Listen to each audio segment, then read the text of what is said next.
हौसला हो, स्नेह हो, आत्मविश्वास हो, तो आइए आने वाले पलों को और बेहतर बनाने के लिए गुरु साहब के उपदेशों को पढ़ें, समझें। ताजा और नया, ये दो शब्द ऐसे हैं जिनमें फूल के ऊपर पड़ी बूंदों के जैसी ताजगी होती है। गुरु साहब परमात्मा को भी कुछ ऐसा ही बताते हैं कि वह परमात्मा भी हर पल नया है, ताजा है, वह कभी पुराना नहीं होता। जैसे कि गुरु साहब फरमाते हैं कि साहिब मेरा नीत नवा सदा सदा दाता रहो, अर्थात मेरा साहिब सदा नया है, हर रोज हर पल नया है। वह दातार सबको दाते देने वाला है। वह कल भी दाते दे रहा था, आज भी दे रहा है और सदा देता रहेगा। तो संगत जी, जैसे परमात्मा हर पल नया है, हर पल ताजा है, ऐसे ही यदि हम उस परमात्मा से मिल जाएं तो हम भी हर पल नए रहेंगे, सदा ताजा और खुशबू से भरे रहेंगे। लेकिन ऐसी कौन सी चीज है जो हमें सदा ताजा रखे? कहने का अर्थ है कि ऐसा वह क्या है जिससे हमारी सोच नई और ताजा रहे।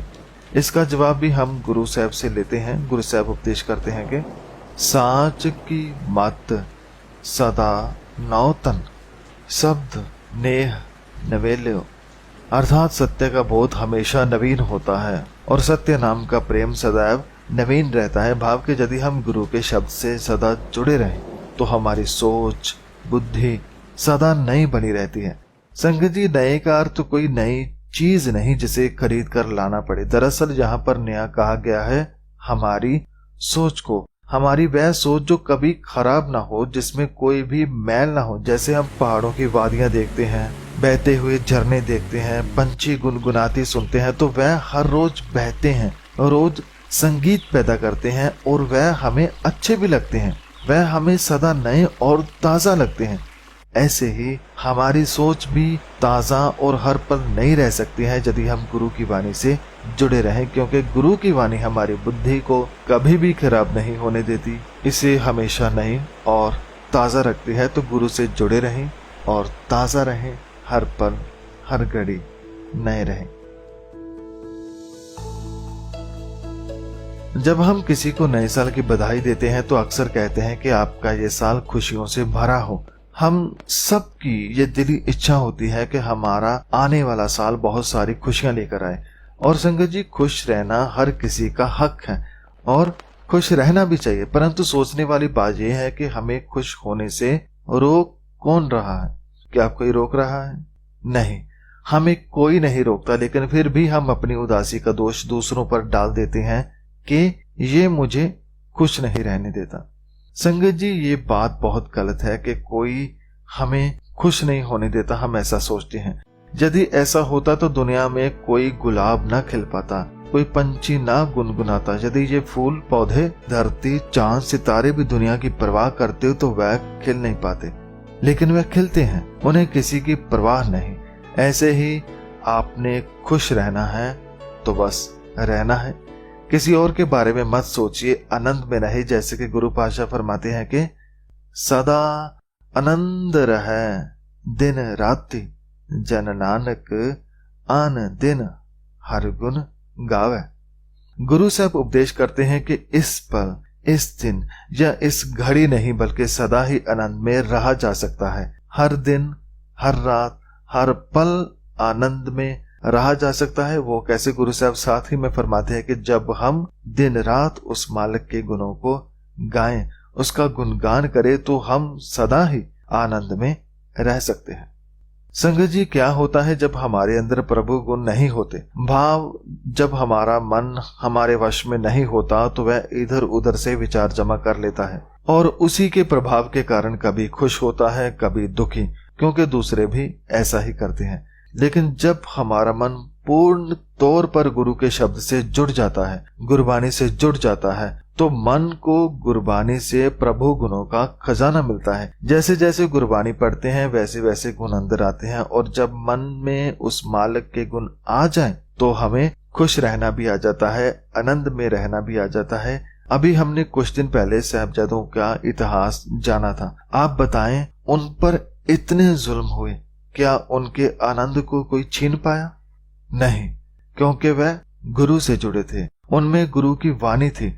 यदि हमें भी सदा आनंद में रहना है तो सदैव गुरु से जुड़े रहें, फिर कोई भी दुख हमें दुखी नहीं कर सकता। फिर एक पल क्या, एक साल क्या, आने वाला हर साल हर पल खुशियों से भर जाएगा। गुरु साहब फरमाते हैं कि सदा सदा हर गुण रवह अंतर सहज ध्यान, ओए सदा आनंद बबेक रह दुख सुख एक समान।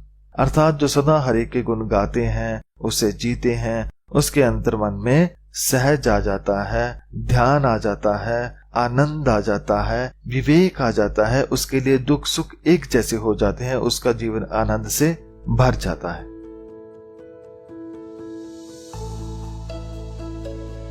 जब हम किसी को नए साल की शुभकामनाएं देते हैं तो एक और बात हम ऐड करते हैं, वह यह कि आप और आपके परिवार पर सदा परमात्मा की कृपा बनी रहे। ये बहुत ही अच्छी प्रार्थना है कि आप हमेशा परमात्मा से जुड़े रहें, आप पर प्रभु की मेहर रहे। ये तो दूसरे के लिए हमारे मन के भाव थे, लेकिन हम खुद के लिए क्या करें जिससे हमारे ऊपर भी परमात्मा की कृपा बनी रहे। इसके लिए एक काम जो सबसे जरूरी है वह यह है कि जिससे हम कृपा की आस लगा रहे हैं परमात्मा से, उसे हम समझें, जानें, उसे जीवन में लाएं। जब हम ये प्रयास करेंगे तो हमें समझ आएगी कि वह तो हमेशा से कृपा कर ही रहा है, मुझे ही बस देखना नहीं आया। उसने तो जीवन दिया है, रहने को धरती दी है, खाने को भोजन, सांस लेने को हवा और सब सुविधाएं दी हैं। उसकी कृपा तो हमेशा से बनी है, बस मैं ही भटक गया था। जैसे कि गुरु साहब फरमाते हैं कि सब पदार्थ सब फला सर्ब गुना जिसमाह, क्यों गोविंद मनो विसार्य जिस सिमरत दुख जाहे। अर्थात जिसने हमें सारे पदार्थ दिए, हर वह चीज दी जो हमें जिंदा रखने में सहाय होते हैं, फिर उसे क्यों भूलें। उसे तो हमेशा याद रखना चाहिए, जिसे याद करके सभी फल प्राप्त हो जाते हैं, जिसे याद करके सब दुख दूर हो जाते हैं, जिसे याद करके हम उसी में समा जाते हैं। उसे कभी भी भुलाना नहीं चाहिए। यदि उसे याद रखेंगे तो उसकी कृपा बनी रहेगी, उसका हाथ सिर पर हमेशा रहेगा। संगत जी, हम दुखी ही तब होते हैं जब भूल जाते हैं कि हमें बनाने वाला कौन है, खिलाने वाला कौन है, सब कुछ देने वाला कौन है। जब हम मैं मेरी यानी अहंकार से जुड़ते हैं तो दुख पाते हैं, और जब तेरा तेरा यानी एक रब से जुड़ते हैं फिर सुख पाते हैं कि हे परमात्मा, सब कुछ देने वाला तू है और उसी से मिलके संगत जी हमें सुख मिलता है। तो ऐसे अपने ऊपर अगर कृपा बनाए रखनी है तो उसको समझें, जानें और जीवन में उसे लाने की कोशिश करें। तो संगत जी, ये थे गुरु साहब के 3 उपदेश। आइए एक बार फिर श्री गुरु ग्रंथ साहब जी के इन 3 उपदेशों को याद कर लेते हैं। पहला, ताजगी। हमें अपने ख्यालों को, विचारों को सदा ताजा रखना है, इसे खराब या मैला नहीं होने देना, ताकि हमारे अंदर सदा फूल जैसी ताजगी बनी रहे। दूसरा, खुशियां। खुश रहना है तो परमात्मा के गुणों को जीवन में अपनाएं, ताकि हमें अपनी खुशी अपने भीतर से मिल सके। तीसरा है परमात्मा की कृपा। याद रखें कि उसकी कृपा तो हर पल सूर्य की तरह चमक रही है, हमें केवल अपना मुख उसकी तरफ करना है। उसकी तरफ मुख करते ही उसकी कृपा से हम मालामाल हो जाएंगे। अंत में आप सभी का धन्यवाद इस वीडियो को सुनने के लिए, और आशा करता हूं कि आपका आने वाला हर पल अच्छा जाए, और ये भी साथ में आशा करता हूं कि हम सब आने वाले दिनों में और भी ज्यादा खुद को खोज पाएं, खुद को थोड़ा समय दे पाएं, जिससे हम अपने भीतर की कमियों को दूर करके अपने मन से खुशियों को पा सके, आनंद को पा सके, उस रब को पा सके। धन्यवाद।